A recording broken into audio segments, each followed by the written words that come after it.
Hello, G. Welcome to the first video podcast of Women in India. I recorded this conversation that you're about to listen to over 2 months back. Since then, I have moved across the country. I am coming to you now from this attempted work in progress home studio that you see in this frame for those of you watching the video. Yeah, exciting things.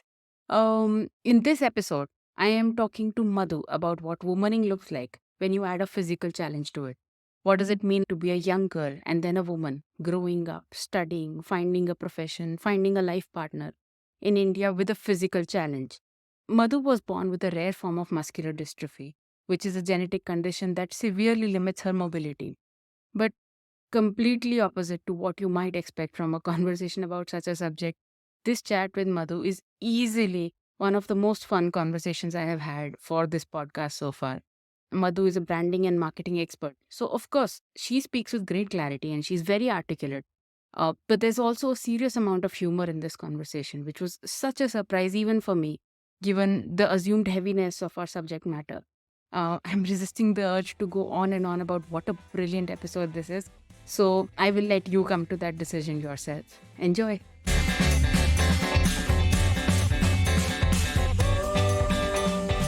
So, thank you so much, Madhu, for joining us today. And thank you for agreeing to be on the opening podcast.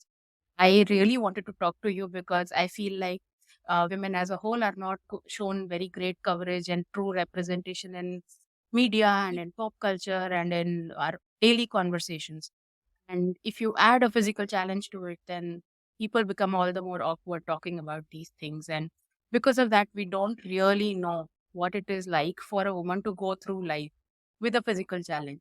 And I came across the post you had written on Facebook, which was so engaging and heartwarming. And I mean, it was one of the few posts I've seen where a woman has spoken unabashedly about living with the condition, what it means, and also being an entire complete person outside that condition, and how that is not the only thing that defines you as a person. And that's why I asked you to join me, and thank you so much for agreeing to do that. Uh, the first thing I want to talk to you about, Madhu, is just tell us a bit about yourself, where you come from, your background, your story. Sure. First of all, I should thank you. I'm a huge admirer of of your work, and I really appreciate you kind of throwing these truth bombs about people, particularly women in the country, and represented using real examples and not just your opinions. And I think that's absolutely necessary. And the more voices, the better. Um, Thank you. Thank you so much. just to start off about myself, I'm originally from Chennai. I was born in a typical, slightly conservative middle class family. And when I was actually born, I was a normally functioning kid, slightly underweight, but pretty much did whatever other kids did. Um, Over a period of time, I think, about 4 or 5 years in, my parents suddenly started realizing that, there were some innate weaknesses that they were noticing, um, in terms of my, you know, my body balance used to be very, very poor. So I used to keep falling down every other day. I used to walk very short distances, but my leg used to pain a lot and I used to complain about it. Right. I used to not be able to run at the pace at which other kids run. So I used to be lagging behind. And also I used to, write very slowly in class. Even after everybody has copied it and, teachers are waited on for like 5 minutes, I still used to not be able to complete writing down. So a lot of these observations came at different levels. So not only did my parents realize this, I also had my teachers talk about it. I had neighbors talk about it before because they also notice when I play with their kids, etc. So in a lot of very triangulated manner, they realize that something is wrong with my physical health and they need to start examining. So over my, fifth year, sixth year of my life, I was pretty much, you know, running diagnostics, meeting so many doctors because we had no idea what this could be, right? Because they're all symptomatic, but at that point in time, at least there wasn't a very straightforward scientific way, and nobody in our family had a young kid go through this. So everyone was pretty anxious and chaotic, and and also this thing of, oh my god, it's a girl child, she can't have these kind of difficulties, etc. Those kind of pressures also coming in for my parents. um so then finally, after like a couple of years of running some tests and doing a couple of surgeries, we realized that, this is a very rare form of muscular dystrophy. So 1 in like 4 lakh people have this format of muscular dystrophy, which is a progressive muscular, weakness. So over a period of time, what they also understood was that while at 6 years, 7 years, I was able to do certain things and finding certain things difficult, over a period of time, that would get worse and worse as I age. Um, so that was something that changed a lot of things about the way I was growing up, or what I was being told, or what I had to focus on, and what was not in my radar, right? um so throughout the schooling life, instead of like a lot of kids would be like playing in the playground, etc., I think a large part of my time did go into things like physiotherapy, and stuff like that. So my outlook and my experiences in that sense were also a little different from a lot of other kids. um I think from a otherwise school point of view, I think I kind of overcompensated with studies. I was very over into kid when it comes to extracurriculars. So I used to get up on stage, and I used to either do public speaking or sing. I used to have a very strong social circle. I was very like a cheerful, like a friend of sorts. And I used to be able to connect across age groups. Maybe because I was meeting a lot of people in hospitals also, which who were from different age groups. So I used to really enjoy knowing people, for at whatever, whatever maybe their age or experience. Um, but over that period, I did have, for example, in my fifth standard, when I was 5 or 6, if I was able to climb with by myself with with some difficulty, over a period of time, by the time I was 14, 15 in my school, I needed to have help or support to climb. While I was mobile, I would still walk with a little bit of in a very awkward manner with some kind of difficulty, right? I also could not, after a point in time, I used to find it difficult to sit down and get up, and that started becoming worse. So now, if I sit down, somebody needs to like pick me up. So those kind of things were happening, but um, I think over a period it worked out to be better. Like right now, I'm still able to mostly do things independently. For certain things, I without any shame, ask for help, because that's the only way to go about it. Um, and I graduated from IIM Bangalore. So professionally, I've done pretty well for myself. Over the last decade, I've pursued a marketing career. So that's kind of kept me busy. That's about it when it comes to my personal and professional life. Of course, I also have a significant, life update of, being happily married. So that's the other one. And congratulations on that to you and to your partner. Um, Now, I want to talk a bit about something that your post that I came across was primarily about, which is about the discomfort that people have around physically challenged people, starting with the term itself that we use for it. Somebody will say people with disability, somebody will say a disabled person, somebody will say differently able, and Yeah, we are able-bodied people are constantly on the edge about what is the right term to use, and yeah, especially if you come across somebody who is visibly living with a physical condition like that, people get awkward, they don't know how to talk about it. Even the yeah, well-meaning ones don't know how to talk about it, and there are some who are just downright cruel. So what has yeah. been your experience with that, and what is your advice for people? Um, I think for me, first of all, from a term point of view, I think to a large extent, I focused on what was really happening rather than what it was termed as. But thinking back, I think being called physically challenged is a fact. Like there is no contesting that there are challenges, right? Yeah. So, and everybody has a different spectrum of challenge. Like everyone's not equally challenged in that way. So it at least includes everybody in that spectrum, right? Whenever I heard the term disabled, it somehow sounded a little bit too extreme to me.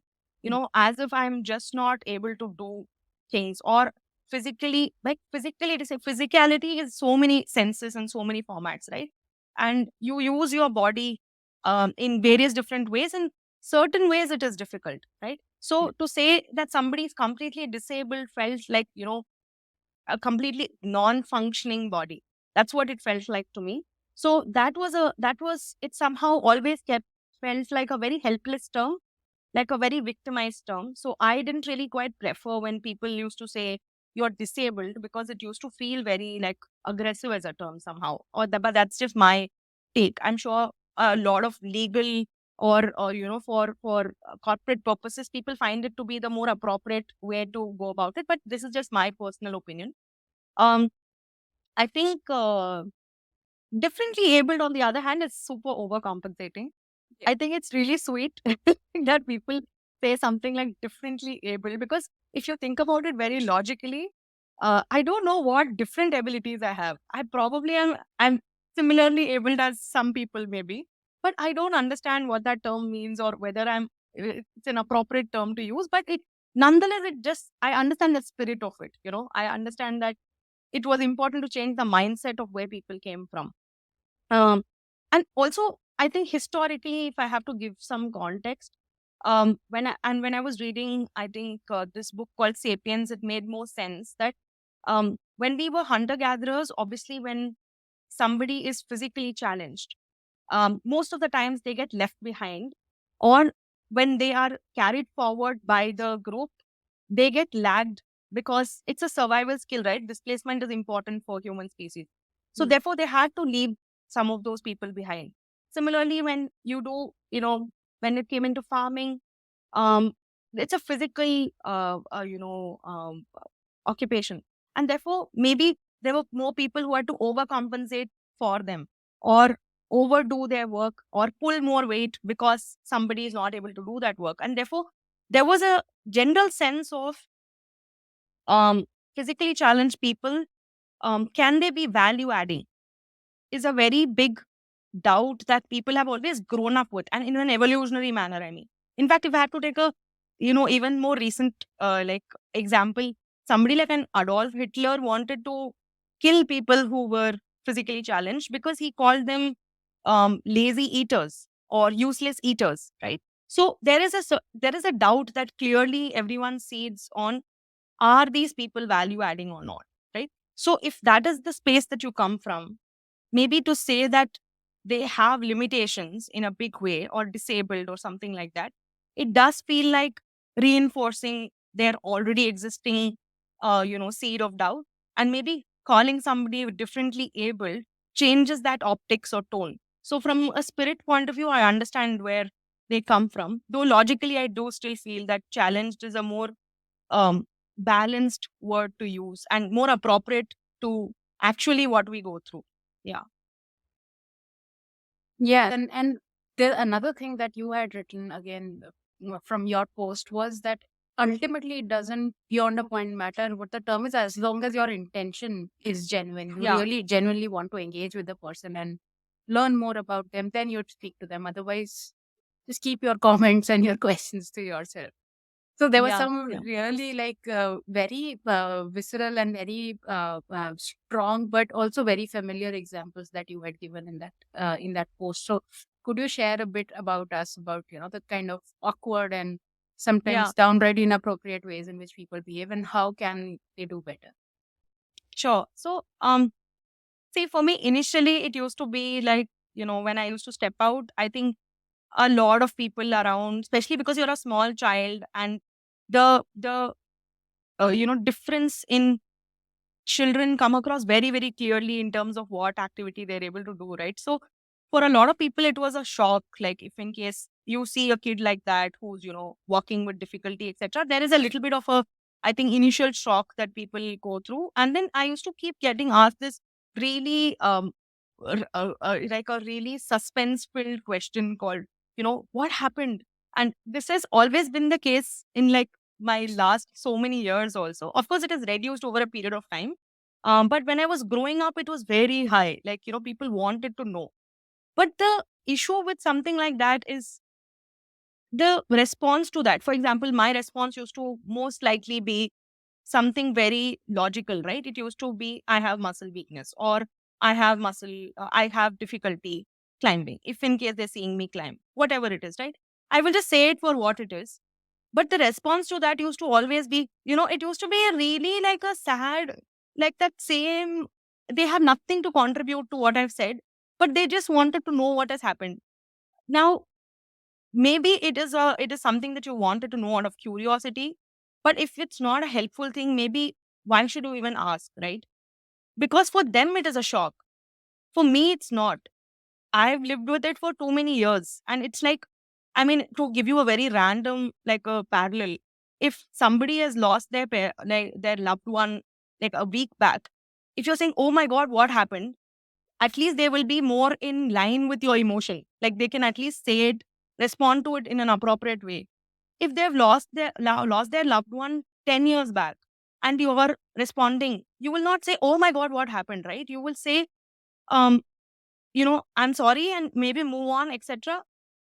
It's just about the timing. They don't understand that for us it's every day. Like it's not a very big event that has suddenly occurred, and you have to be alarmed about it. Like if somebody goes through an accident, I'm sure everybody reacts this way at what happened, and people are accepting of that. But when if it is somebody who's constantly going through it, then it's a little bit awkward. And particularly, the issue happens when it's if they're asking because they really want to know you, or they have a solution, or they know something about it, etc., or they're correlating it back to, I know somebody like this, and you could probably consider, are you taking treatment, you could probably consider this. These are all helpful things to go about.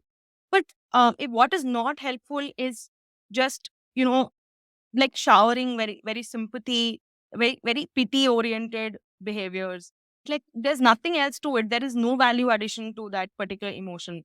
Similarly, some people will just, if they see you go through something, they will just force their help on you. Like I have to hold them and go now. Like they will pull a chair, I have to sit down. Like you sit here. I'm like, but why are you deciding for me? I'll tell you, if I'm having a problem. So it's it's a little bit too like extreme, their emotion, because I feel for them, maybe they feel that if I go through this tomorrow, then what will happen to me? Or if my kid goes through this tomorrow, then what? That's a very extreme thing to think about. One needs to also understand that the person you're talking to has experience of many years, so it's not the same thing like how you are seeing. And which is why people at least accept that they don't know mental illness, they don't understand it because it's abstract, but they have this notion that they understand physical difficulties very well. Because we all think, I have a hand, if I lose my hand tomorrow, what will happen? And then you become extreme about what you need to be telling the person who doesn't have it, right? So but the thing is, the person who doesn't have has lived through it and has very optimal ways of living their life. They found out the right ways to live, and the least that you can do is to understand what help they need before actually like going all out and being dramatic about the whole situation. Other thing that I didn't personally really like was, I used to hear this a lot, saying that if I did something very ordinary, like participated in something, or did something that that I got good marks in some subject, it used to be really blown out of proportion, like it's some extraordinary feat. Although your body is not the only thing that defines you, right? So it's a bit difficult to accept that kind of a stretched compliment. It's almost a backhanded compliment to say, in spite of all this, you did this. Like, it's almost like otherwise you wouldn't have been capable of doing. Similarly, like and very often you hear other mums or other parents talking on the lines of, if she was able to do it, why couldn't you do it? In front of me. Like you can say it, like maybe you think like that genuinely. That's an honest statement.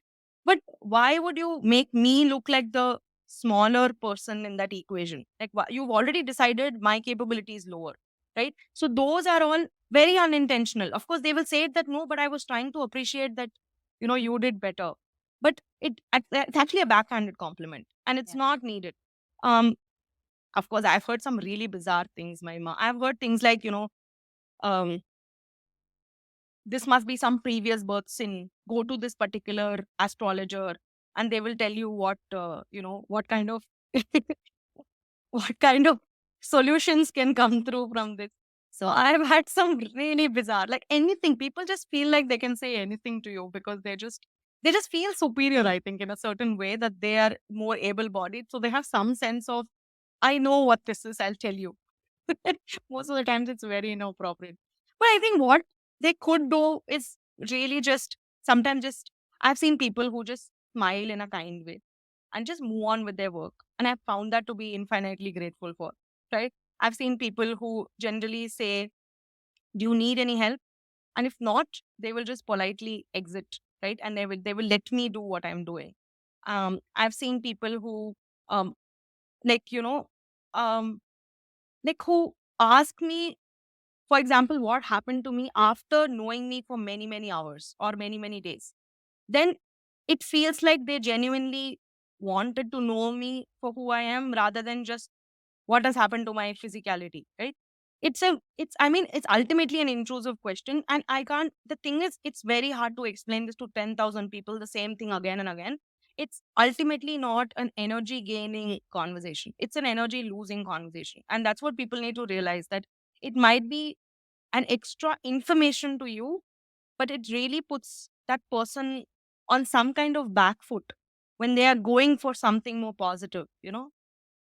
So maybe those things would be helpful if people realize how they behave towards uh you know people who have physical challenges. There's so many more productive ways to talk to them. Yeah, thank you so much for sharing. That's that in itself. Like if we stop recording right here, it's an education, I think. And thank you for sharing that. One thing that really jumped out at me when we were talking before we started recording yesterday when we had a conversation was you said, and I wrote this down, you said, we are not dependent. The world is just not designed for us. Yeah. And you said this in the context of something you've said today also about shamelessly asking for help. Yeah. And you were talking yesterday about your experiences in traveling abroad and how things are different there infrastructurally, just in terms of physical Yeah. infrastructure. So could you talk a bit more about that? Yeah. So actually, I was in a small world shell, right? So I used to actually assume that India didn't really have too many people who had uh, walking difficulties. Like I used to assume this because everybody around me were mostly capable. The only people I saw who were in some homes or who were in hospitals or who were in the streets, like, asking or begging, etc. That's the only references that I had. Um, I didn't, re- I think, I thought that in general that maybe we were just a healthier lot, or I don't know if this is just too rare in our country. So when I actually traveled abroad, it was really funny. So because in Europe or US, I used to find people going around in their wheelchairs, strolling in parks, seeing, entertainment, accessing museums, just like, going about their travel by themselves without any other human intervention. And it used to really amaze me because nobody was, first of all, disturbing them or offering them help or being intrusive anyway, because they've already provided the infrastructure. If at all they need, they will themselves ask for it. And they looked very liberating to me. So I used to actually notice a lot of them. I used to just simply stare at where all are they going, what all are they doing, how are they going about life. And then when I came back, I realized, you know what, I've just stopped apologizing after that. Then I was like, I don't think I need to apologize for this situation, because I'm obviously like, like any other person, like law abiding, tax paying citizen. And I think there is a little bit of funding that's required to build this kind of infrastructure. I understand. And I also understand that when when a country like India, you might need to cater to other issues that are much larger or scalably much more grave than this. So I understand that, things can't change overnight. But therefore, I also expect people to understand that we need help. And I'm not going to apologize for it. Like before, I used to ask, I'm so sorry to disturb you. Can you help me? Now I don't ask like that. Now I always ask, can you help me? if they do, which was because it's obviously a choice, then I'm grateful. I say thank you, because there's a choice that they have exercised. They could have easily walked away saying, I don't have time for this, but they still did it and they took out that time. So therefore, I have gratitude for that. But I've stopped apologizing. I think it's really not. I mean, it's if it's not required, the day it's not required, we won't ask for help. Yeah, couldn't agree more. And the only part I differ on is I don't think that India has better priorities. I think we just, having worked in the government, I think we just have the wrong priorities. And we have enough money, we have enough manpower, infrastructure, all of it, or woman power. It's just that our priorities are heavily misplaced. No, but Now, some simple things like even road maintenance, no, like so many yeah, potholes, and how can a wheelchair run in our road? Even if forget about ramps, like even if I had to simply get out of my society into like common road, like I don't know, simple things like traffic regulation is so poor. Like what can you? I mean, nobody. You cannot see a single person with a wheelchair outside in India. It's crazy. So, which means that they are always claustrophobic when it comes to where they can go, what they can do. Their worldview suddenly restricted because of the infrastructure. So, I mean, which is unnecessary. It's not a choice at all. yeah. I mean, it's impossible to even find in most cities of India a continuous footpath with no tree Yeah, growing in yeah. the middle, with no construction happening in the middle.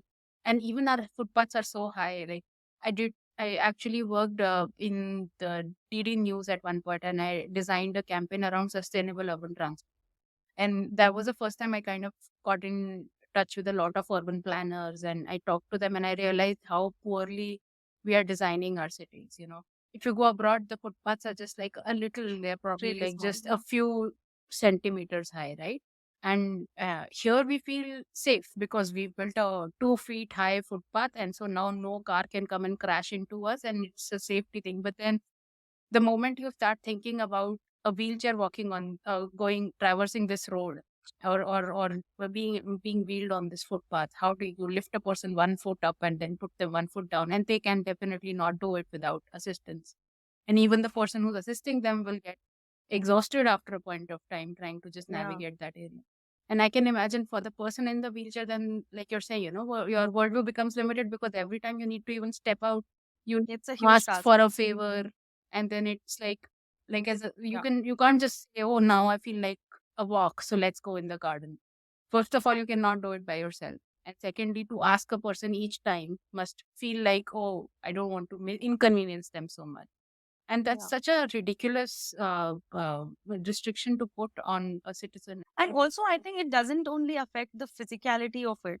Hmm. If you're not going out and you're seeing only two people in your house who are constantly having to take care of you, what would somebody's mental space be like?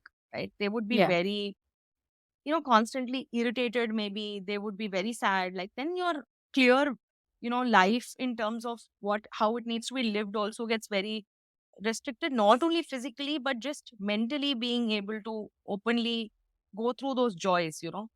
Like why can't people with disabilities go and just watch a movie? Like it's not a big deal. Like now people watch it on Netflix or Prime, but that's not the point I'm trying to make. I'm just saying if we want to go, why not? Exactly. Yeah.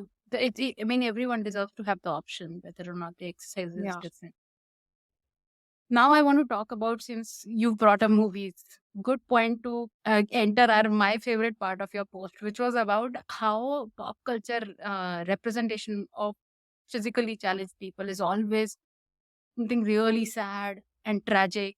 And you wrote about how I people expect me to be a bechari and be pavam, and I want to look for spunky representation of people people with physical challenges in pop culture. And how you've come across as, when you come across as a confident person, people, the worst thing people say is that, oh, she's so spunky despite everything. And Yeah. and you find it funny that they add that despite everything. Like, why can't you Yeah. just be a spunky Like person? I don't deserve to be Yeah, you have like to live with, just have to like have a long face constantly and be sad all the time. And be like, what grave tragedy. I mean, that's not how a person lives. Like you say, everyone normalizes to their level and they've figured out optimal ways to live. And after that, their personality is independent of that often. Yeah. So talk us a little bit through this, your thoughts on this. No, it's like, I mean, movie representations really impact how people usually see the ones that they don't in general see around them. Okay. So, if, for example, if a movie representation of a mother is a certain way, but your own mother is different, then you kind of look at it in a different way. But considering the fact that my previous point was you hardly see people physically challenged outside, except in certain cases like this, where they are, say, abandoned in a home and you're going to help them, etc. um it, the whole responsibility is even higher, therefore, that the pop culture or entertainment industry really represents them at least with some dignity, or at least represent them in some way that they don't leave a negative impact on your impression or how their life is. It's not a miserable life at all, but the representations are supremely pathetic. Oh my god, I can't even begin to tell you. Like, the only kind of representations that I used to see was, uh, you know, people who are, say, blind and they're singing and they're poor or some. Like, I don't understand. Like, why aren't there? I want flashy, wacky, a really adventurous, super flirtatious Casanova as a hero, but who has physical disabilities. What is the problem in that? Why is there? I haven't seen a single film where, maybe in some few films here and there in over the last decade, some representations have been pretty decently better. But if at all they are really good, also they become art films or documentary films. Unfortunately, our country doesn't want to see like cool, physically challenged people. But it's a responsibility issue, and I think people don't understand the gravity of what they do when they make fun of people who are physically challenged, and how that translates into a real person's everyday life. Like, when Yeah. I used to go to school and somebody just makes fun of the way I walk, I don't know how it's funny at all, but I know it's not come from that poor child. Either it has been approved by people in the ecosystem as something that's funny, and that approval predominantly, or the idea, is seeded from the pop culture in our country, because that's what we follow, right? What our heroes do, which is the same problem that women in India also goes through anyway. But for physically challenged, it's even worse. It's really sad. And also, um it's, I don't know, the representations are very tortured. Our life is not that bad also. We're very happy. Like, you should actually talk to people like who are going through difficult. Everybody goes through difficulty, but you show people in good light, right? Otherwise, Yeah. but here I think there's a conscious lack of intent, and that I feel very sorry about. Like, that I feel very upset about. Yeah. You know, like, show villain. Like, it's always going to be like somebody who's a bechara who needs to be saved by a hero, or like somebody who will say give blessings. Thank you, you have helped me, and that is a mark of somebody who's a hero. So, have to be a sidekick all your life. मैं heroine कब बनूंगी फिर? Mm. It's very sad. Like, and also, people in films don't marry other people with disabilities. If they marry other people who, like, both people have disabilities. Yeah. What kind of representation is this? Yeah. Correct. And you've colored the impression already, right? Like, okay, itna hi deserving hai bas. Mm.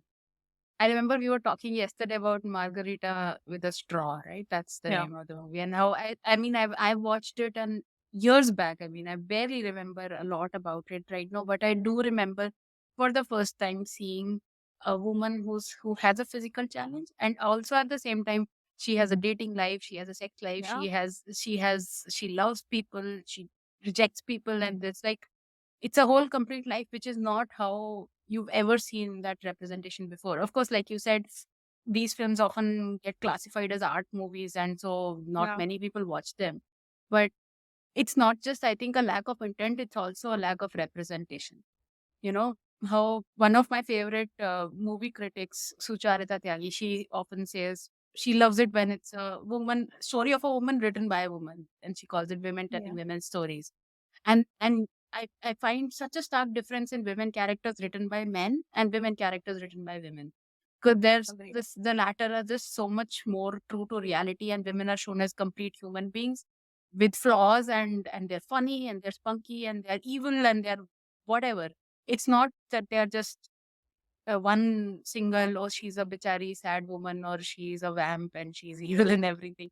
I mean, it's not that unidimensional.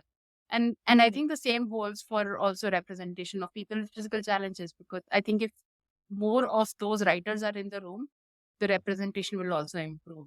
Because people Yeah. who have the privilege of being able bodied can probably just not imagine what it is like to live a complete life with but outside of your challenge, right? Absolutely. And therefore, it'll be very clear when you see those films that the only character arc of that character would probably be the fact that they're disabled and nothing else. Like, other than that, they don't have any strata around them. They have zero personality. Like, you've not explored any dimension of them, basically. So that's just, you're right. Yeah, probably if there are more representations in at writing level behind the screen, maybe more general, like, even for example, if more people are out there, like, even I feel like even if you're strolling in the park and you see somebody and you get to know them, or if you get to speak to them, you would still get more perspective. In that sense also, I feel like there is very limited understanding in Yeah. general. Yeah, but I Well, loved Margarita with a straw. Like, it was lovely. I know it's a beautiful movie, and anyone who hasn't watched it must watch it.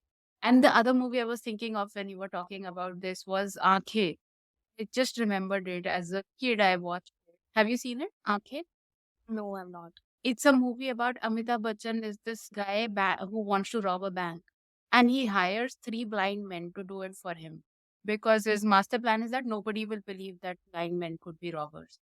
And so he kind of It's a like very apt insight, though, I must say.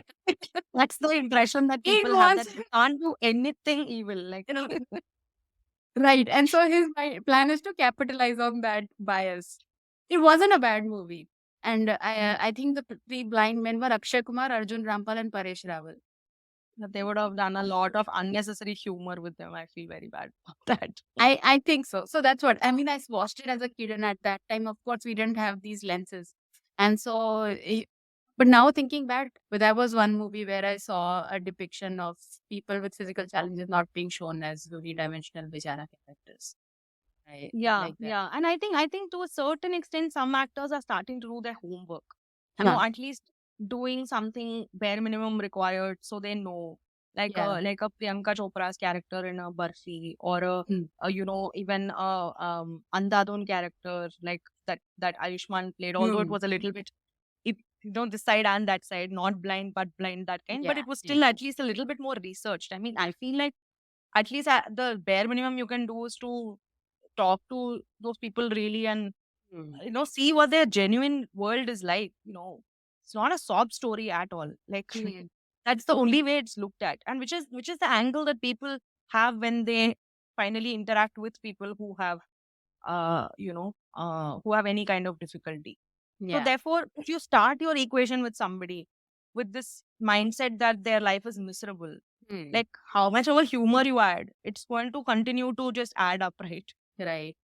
Plus, we were talking yesterday about my favorite lens of looking at humor is punching up and punching down. And you can have genuine humor, yeah, either by or towards a person, with a person who has a physical challenge, even whether that person is cracking the joke on screen or somebody else is cracking it with them. And that humor could be about the challenge, but it could be punching up or punching down. And that makes a huge difference in whether the joke is actually funny on if it is doing more harm than good. Yeah, yeah. And sometimes I feel like there are, I mean, so for example, if there is a disabled person that's being shown on screen, and then they usually, they just lie to get out of situations. Now, you can always make fun of that aspect, right? Yeah, It's not that you're making fun of that person's that, particular issue that they have. correct, I don't know why. That's what I'm saying. They don't see beyond that particular aspect, correct. of only typecasting them, that they have only that one thing that's going on in their life, and everything else is anyway. Of course, there's assumption, okay, like that. Mm. No, people are not married when they are disabled. All these assumptions are there. I think people have it in their somewhere in their rule book that, what can I possibly show about them? They'll Yeah. probably have like a crying mother who's very unhappy that, my child is like this and do something about it. God, right? Like, that will happen. Well, that's all. That's the limited understanding they have. Absolutely. Now, since you brought up marriage, the big question and the big intersection of women and people with physical challenges is इससे शादी कौन करेगा? Who will marry her? The My biggest God. question that plagues a woman, no matter what her background is, but particularly so if a woman has a physical challenge. And even as a kid, like you said, the first thing there's like physical challenge plus girl. अब क्या होगा? Like it's the worst combination possible in people's mind, right? So Yeah. talk us a bit through that question and how that has traveled with you through life. Who will marry her? I have this itself can be a separate podcast. It's so when I was growing up, uh, you know, the bias towards physically challenged women goes through another roof when it comes to this concept of marriage. And I've heard about this from when I was 6, because every other conversation used to be about this only. It's a girl child, like who will marry her, who will marry her. And it used to just be like this, in fact, the crying used to be not even because there is some pain going on. It used to be about some fictitious issue that hasn't happened yet, which is, will anybody marry? Like, I've had people give bizarre like advice, like, what? It's a girl child, she needs to be married. Go to some place where they can cure this disease, even if it means 3 years of not going to school and not doing anything, but just go and surrender yourself to those people. And like, logically speaking, you are in a disorder that doesn't have cure, right? You're doing the limited treatment that you can. The smarter thing to do is to invest in that person's future and career and ensure that something is stable about, standing up for themselves, right? Instead, there were a lot of advice given like this. So that was my first seeding of, this is like over the top important, for everybody, in terms of, the issue was not even that I had the problem. The Yeah. issue started to become, who will marry me, Yeah. which is the larger issue. So starting with that to, see, first of all, it's a different thing when I'm not talking about love marriage here, but let me talk about this matrimonial bit, which I have a lot to vent about. So Go for generally, it. well, when it comes to women, I think in general, there are these parameters, attributes, for which for everything that there is a problem, there is discounting of number that happens. Like, if you look a certain way, you have certain weight, you're too thin, you're too fat, you're too fair, you're too like dusky, whatever it is, your marks go down, right? Um, with physically challenged people, no, you are eliminated. So you are not in the consideration set. These are the first people they will run away from. Yeah. There's no way they are meeting you, first of all. So there is no first step towards anybody even wanting to, entertain the thought. Like, if, for example, I've had discussions at home where some families interested in getting their son married. Think about it logically, and I'm not really pointing fingers here, but if you yourself know somebody, they're likely to say, why you're perfectly fine, no, why would you marry somebody like that? So first of all, there are two assumptions here. One, the imagination that there is too much to support to give that person. That person didn't tell you how much support he or she needed. You have assumed that. So that is one. The second is, it's a very strange mindset problem. So when you have, suppose you're body shamed, right? In general, it is criticized. In overall, at a broad level, people won't call it out as a positive thing. But with physically challenged people, they will always admire you. They'll always say, "Oh my God, you're so brave. Your journey is so inspiring.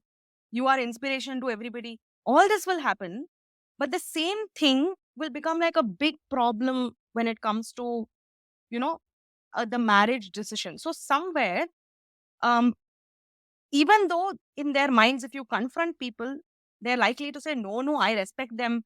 They are really above whatever we are, we should, admire them and, give them their space," and all of that they will say. But somewhere in their minds, they have reduced your value so significantly that they do think that you're inferior.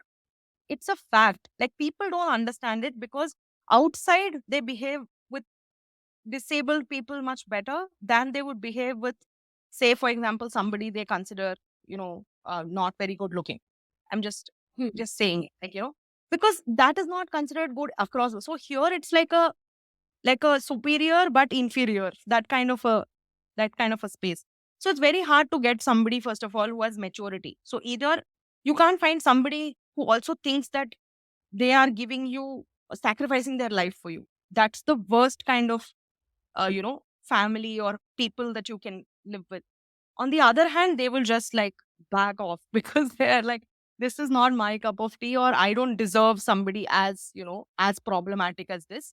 So either ends of the spectrum were, a huge challenge. And I think, um I don't know, I just feel like, again, people just, um in the in the arranged marriage ecosystem, need to really straighten their understanding of what somebody who has a physical challenge goes through, and not behave like it is some kind of devalued asset that somebody's throwing at them.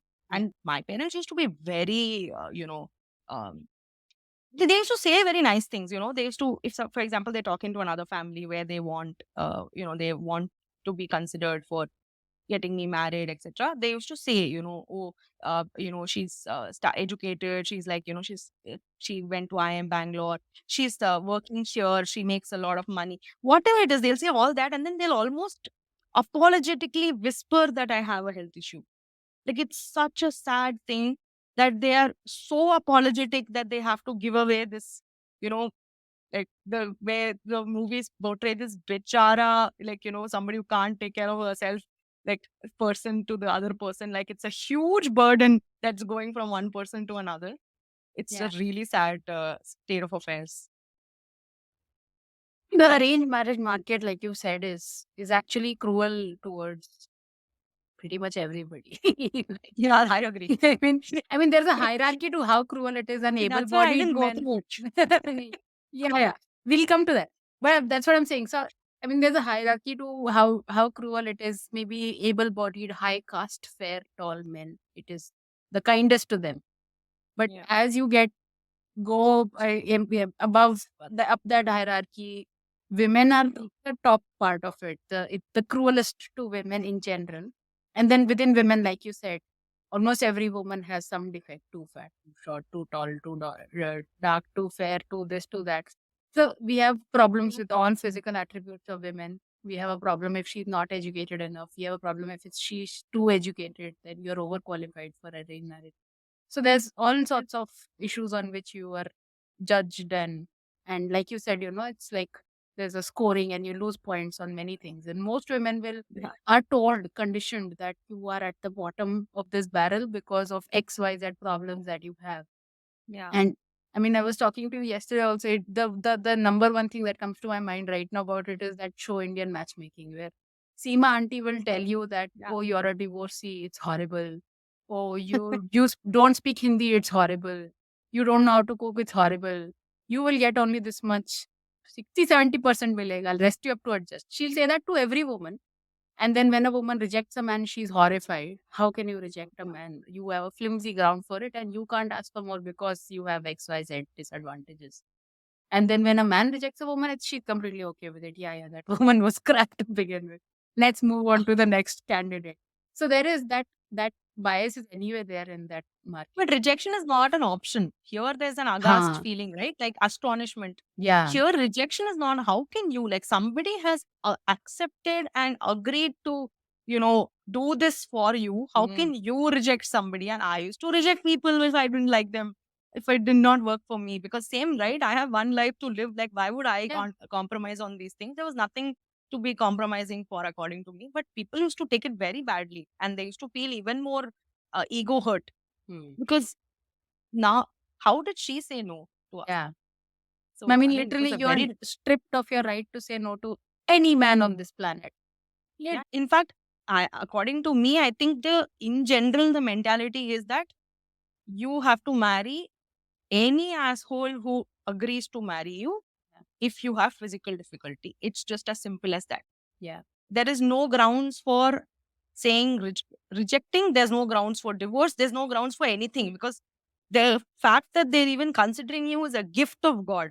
So that's how you can look at it. Yeah. Really And sad. and I really liked what you said about how the worst kind of people are the ones who think they're doing a favor to you, because I guess the people who reject you based on your challenges are not as bad, because at least they're filtering Yeah. themselves out of the equation, right? Like, and that's true. Even, I mean, when you think of it from any perspective of a person looking for a life partner, if somebody rejects you on basis of something very surface level and flimsy, then it's good. Thank you for filtering yourself out. Bye bye. Have a nice life.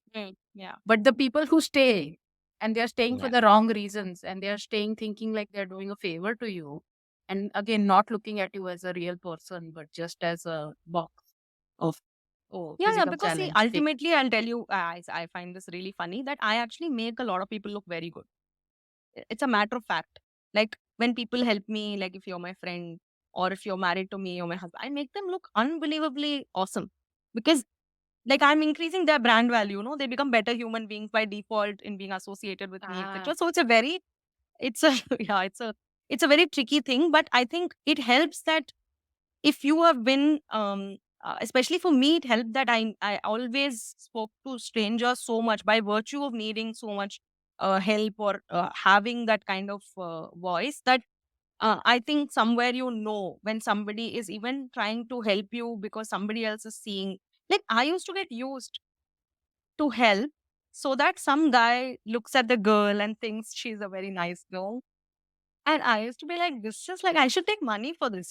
This is just bad. Like, this is it's horrible. horrible. At least might as well make money. Yeah. You're like the unwitting wing woman to everybody, Yeah, yeah. basically. No. I used to make everybody like that's what I used to tell also. Like, of course, my husband is an amazing, lovely guy. There is no doubt about it. But he is another level of God because he married me. So, which is Hmm. why I think there was another question that you had mentioned, right? About in general anything that you land up with as a like like you will have a normal life as a girl, if you have the same normal life as a girl, um people will always consider you extra lucky or Yeah. extra blessed Yeah. to have this kind of a life. That itself shows that they don't really think that your life is worthy enough to be equal to the others, Hmm. and that's something that people need to think about why Yeah. they think that way. It's a very sad understanding of the world. Right. Yeah, you'd written that if you have good friends, you have a good social life, you have a dating life, you actually fall in love and get married and have a good career, you travel, then you, oh, it's always seen with that lens of this is shocking and how lucky is she. But I mean, it's again, these are normal things that pretty much most people do. At least those of Yeah, us among women who have the privilege to be freed and allowed by families to do these things, everybody gets absolutely. to do them. So then why are you extra lucky for doing them? And like you said, that shows a lot about the biased lens with which you're looking. Yeah, The yeah, the other thing that I want to talk about now, we've spoken about the arranged marriage market and how it's just unbelievably like it eliminates you. But then there is the dating sphere, which has been a very different experience for you. And I hmm, think this is a story that also needs to be told, because I think a woman who's any woman out there right now who's single and who's living with a physical challenge and who's been conditioned, I'm sure, by relatives and family and hazar other people, that you have no worth, you don't get to say no, and you have to take whatever asshole comes and says yes to you, probably in exchange for a lot of dowry. That woman needs to know your story. So tell us your story of your experience of dating, and how has it been the whole. hmm. So for me, I think first of all, early in your teenage years, even though I had a doctor who was kind enough to be very honest with me, like he was blunt about the fact that at the age of 10, he sat me down and my parents weren't around, and he very honestly had this chat saying that you continue to do what you like to do. Um, but don't expect your journey to pan out like anybody else. You have your own life. Whatever you want to make out of your life, make out of your life, right? So he gave me in a way freedom. In a way, he also warned me that it's not going to be like everybody's milestone is not going to be your milestone, because at that point we didn't even know how the condition will pan, nothing. So we had to be mentally prepared for the absolute worst. But growing up, right, in spite of all this and hearing every day that, you should not be thinking about, and especially, how high school time, your parents kind of keep a check on you as to whether you're distracted and whether you're not focusing on your studies enough. And in my case, they used to specifically tell, this, don't go in that direction. That's not your life. Your life needs to be made with your career. And things. Because in at some point in time, they wanted me to assume that I'm going to remain single and I better be okay with it also. Even though in their heart of hearts, their wishes, some knight in shining armor will come and say, okay, I'll be rescue for this girl. Till then, they assume that they will only have to, like, make do with me. So it was always uh, it was always something that was off my radar, or rather off limits for me. But as it goes, right, in your teenage years and then in your, initial years of college, you hear people like being interested in other people. There are these butterfly stories that come through. Everyone's having like a really exciting story to say about some person liking them and then them saying something else, or going out with them, or knowing them and things like that. Absolutely. I felt very high amount of FOMO. So nothing has changed, right? I'm still like a normal girl. I also wanted like people to desire me. I also wanted people to tell me like, sweet nothings, and I would absolutely love it. Why not? But it just didn't happen for a while, and I used to always have this really dull feeling also sometimes that maybe they were right after all, etc. But I used to just not really show it. I used to still think that what, there are good people out there, and somebody will look beyond all this, and they will be they will really they will really love my personality and who I am, and they will therefore like me. And it happened like in my through my college and undergrad, postgrad, whatever. I had started meeting men. I realized none of the boys had problems. It was all a story that was being fed to me that people are not okay with these things. Everybody I was dating were perfectly fine, and they never made me uncomfortable. They never asked me these inappropriate questions. They never imagined that I can't do something, can do something. None of that was happening.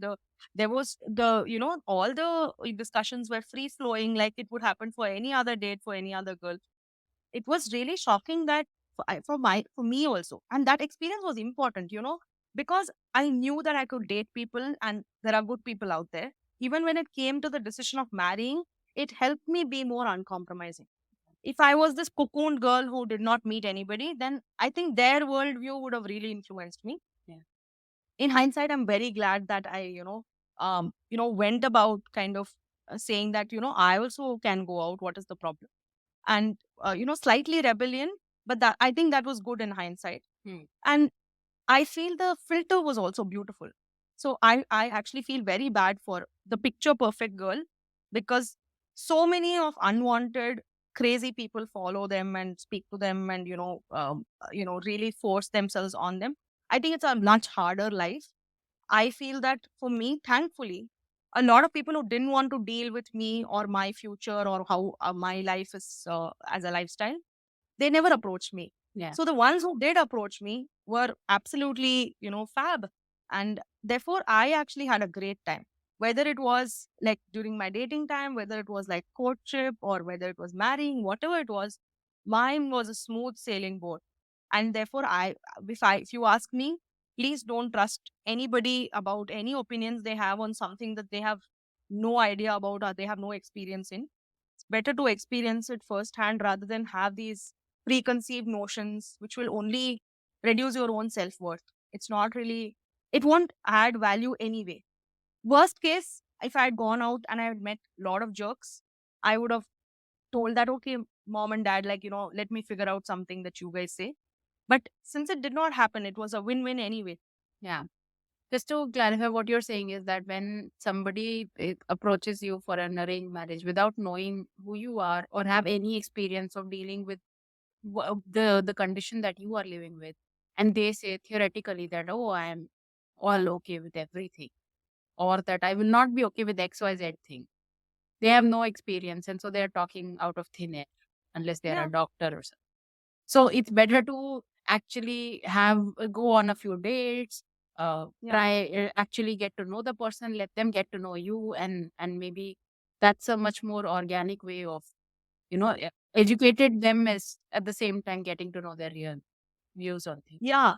And secondly, I think when you have a certain level of confidence that you operate with, right? I believe people stop seeing it after a point. They stop seeing the other parts of it. Yeah. They start to actually resonate with your personality a lot more and take focus off the other part, which is a small part, and that needs to be a small part necessarily. Hmm. And that's something that most people don't have. So if you, for example, approach somebody with less self confidence, I think that would put more seed more doubts on other people. It's like the job market, right? The more confident you come across that you can handle things, the more confident the person who's talking to you will feel about giving that responsibility to you. Similarly, I think even with dating, people like, I think at least the good guys I know like to have somebody who controls their life and who's confident of controlling her life, and therefore it was a very smooth thing. If I had zillion doubts and I was behaving like a needy wannabe person, I don't think people would at least the self assured men will not be really up for marrying somebody like that, because they would constantly have to feed into your mental energy and physical health. That's a little too much to ask. Yeah.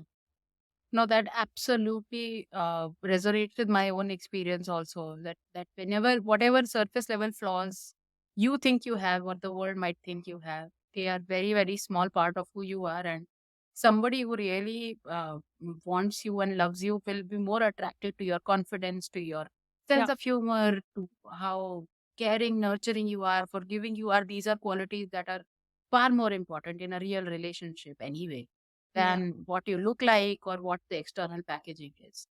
And unfortunately, that's what the arranged marriage market focuses on and zeroes in on like crazy.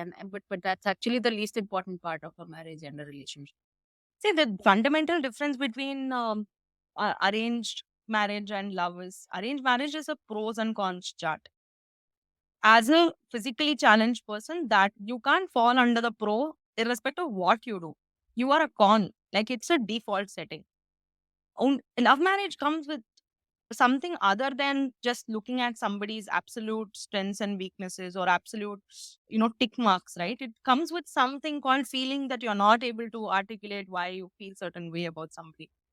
Kind of works so much more for people who have you know have these physical challenges. Although I'm not trying to promote that everyone should fall in love and get married, but I think at least when they, even if it's through arranged marriage, Yeah. if they don't feel a certain certain feeling of security and certain feeling of being comfortable, they should just say no. And it's just, I mean, it's one life, and worst case you have to stay single, and I think that's infinitely better than being in a bad toxic relationship. 100%. I was actually going to ask you, what is your advice for women who don't have the option of, say, going out and dating the way privileged people like us have had, privileged women like Yeah, us have had. In India, sadly, it's a privilege to be able yeah, to it is. even date a bit. Uh, but yeah, you already covered that, and thanks for that. And I I wanted to close with this one subject that you also covered in that post that I came across, which is if you are parenting a child with physical conditions, then what do you want to tell such parents about how to raise such a child? So, um, I think on a basic level, if I have to cover some base, um, it would be brutally prioritize their education and development. The future will be uncertain. No, there's no doubt about it. Or it's better not to fool yourself or live in hope that things are going to be really hunky dory later. So cover the basics. That's absolutely necessary. And this way, you also don't have to pray for that knight in shining armor. And I really urge people, don't pray for your knight in shining armor. You could be your own knight in shining armor. That's a better scenario. Um, Next is, I think, realistically speaking, they're going to be difficult days, and they're going to be days when, especially for me, for example, I had too many questions about a condition which was so scientific. My parents really found it difficult to even make me understand why it happened, what. Like, because everybody wants to know why, right? Now, how will you explain a genetic condition? It's really hard for people to really put down the chart and tell. Similarly, it's hard to explain why it only happened to you. Like, why are you the only person who's finding these things difficult? For me, over a period of time, when I compared to anybody else I saw, I felt like I couldn't do a lot of things. And everybody else could do those things very easily. So there were too many seeds of doubt on, why is it happening like this? And, why is it that these things have to be difficult for me? And how can will it get better later? Because it's not like you're not trying, right? It's not like you don't want to run or you don't want to climb. It's just that it's just not your body is just not supportive enough for you to do it. So therefore, and something that feels so easy for other people feels like you can also throw your socks off and do it. But that's the thing, it's better to have some thought through answers which are gentle but firm, like realistically, to give them that will assure them of certain things, show them the mirror also, but at the same time not let them lose heart, right? No point in, like, really doing drama and crying and yelling and all of those things, and bawling in front of and going to too many, like, I mean, I absolutely understand people who believe in faith need to go to temples, but that can't be your only explanation to life, because that kind of represents also that what you're going through is something that your parents are themselves not appreciating, or they themselves are finding it burdensome. Then it means that you have to be even more scared, right? So, and children always take off from the energy of their parents. So just be as logical and as rational as possible, and keep things a little light. It's okay to joke around a little bit about it, because over a long period of time this can't be a point of sob all the time. um One other thing that happens is when you're going through bodily discomfort or difficulties, at least for me, your response to things can be aggressive. Your response to things can be very badly tempered, right? Because it's just coming from a place of inability to do something that they believe they should have gotten done, like, easily. So it's going to sometimes rough them on the wrong side. They're going to have experiences which are, to the extent, including things like bullying, right? Kids are very rude, okay? Like, they don't understand anything that's different from who they are. So they're going to be absolutely brutal. So understand that your kid is going to have temperamental issues, like a lot of them while growing up. And the only way to probably counter that would be to really invest in something that can keep them in a state of flow, and something that can, meaningfully engage them, like a hobby, or like arts or music, or, craft, whatever it is, even playing chess, whatever it is, anything that the kid is inclined to that will keep them in a certain zone, that will give them positive energy. Keep up with that, is what I would say. And um, one very important thing that I want to let parents know is, um, growing up as a physically challenged person is takes up a lot of self-respect and esteem. Okay, it's going to be very hard to keep up with the amount of judgments that are going around. So it's okay if your kid is borderline arrogant rather than underconfident. So it's okay. Like, if you have a very highly confident kid, let them be.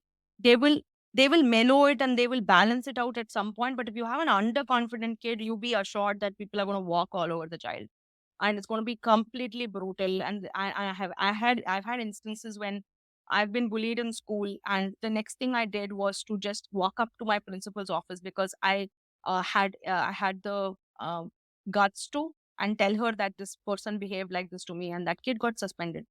Now, after that, no kid ever had the guts to behave like that with me. In fact, there were more people who would then treat me like an equal rather than trying to protect me, like, how a lot of friends do when, एक बेचारे उनको क्यों कर रहे हो, एक को क्यों तंग कर रहे हो, like that. It's not like, need not be like that. Sometimes it's good to have that level of confidence that you can, if that's possible, that's great. I'm not saying every kid will be different. They might be very insecure, in which case it's your responsibility to bring that confidence and push them to kind of believe in themselves.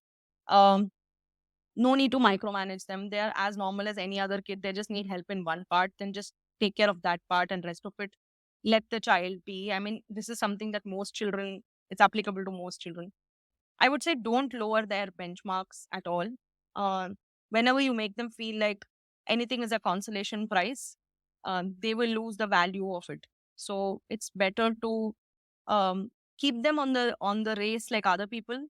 If they do well at in line with other people, great. If they don't do well, just they can keep at it. But just unnecessarily lowering their benchmarks will just make them feel like they can play that victim card, because many kids do that. Like they just want an easy way out sometimes. So they will just say, I couldn't because see, I have so many issues. So once your kid starts to have that self pity, right, then you are in deep trouble. Yeah. Like when your kid is fighting, your kid is fine. When your kid is really coming from a place of, I will lower myself because that's an easy exit for me, then they're not going to develop at all in the way that you would probably Mm. imagine. Um, Last is I think kids need to see examples. They won't understand you because you don't have the same problem unless somebody who has eyesight issues have a kid who has eyesight issues, in which case they will look at you and they will imbibe from you. Otherwise, if like me, my parents are normal and absolutely fine, and so is my brother, and so are my cousins, and so are my other family members. You need to have other people that you can see who also have overcome probably even larger difficulties, and that would give you enough peddling to say that, you know what, this is not a big deal, we'll go through this. And when you're very young, it imprints very, very strongly. When you're older, maybe it still feels like gyan, but even if it feels like gyan to you, show the kid people who are have really worked hard to make their own, self, like people who are self-made but with difficulties. I think it's a great inspiration for them. Those would broadly be it. And also, one big warning: people who have any kind of physical issue hate their body, like hate it, like much more than people who have body positive body body issues. Or it's even worse because it's not functioning properly. It's the cause for all their problems in life, right? The least that you can do is to just let them use their body in the way they like. If they're trying to be, wearing something really funky and, clown like, and they're wearing a bikini, they're trying swimming, they're trying, like, playing, even if they are very awkward or they're running badly or they're getting hurt, whatever it is, just let them use their body. They need that encouragement. It's not an easy space where you can, like, see, most people really want to run away from something that um, they're not good at. It's a natural human tendency. Mm. So if they're not running away from their body, you should be very proud of them. That's what I would say. That's beautiful. And like I said, I mean, just talking to you has been an education for me, first of all, and then I'm sure for everyone who's going to listen to this. So thank you so much, Madhu, for taking time out to talk to me about this. And it's just, I mean, as a woman, as a parent, as a human being, it's been a privilege. Thank you so Same here, much. same here. I love what you're doing. Please continue to do what you're doing. I'll always root for this. And it was such a lovely conversation to have. Yay. Thank you. Thank you.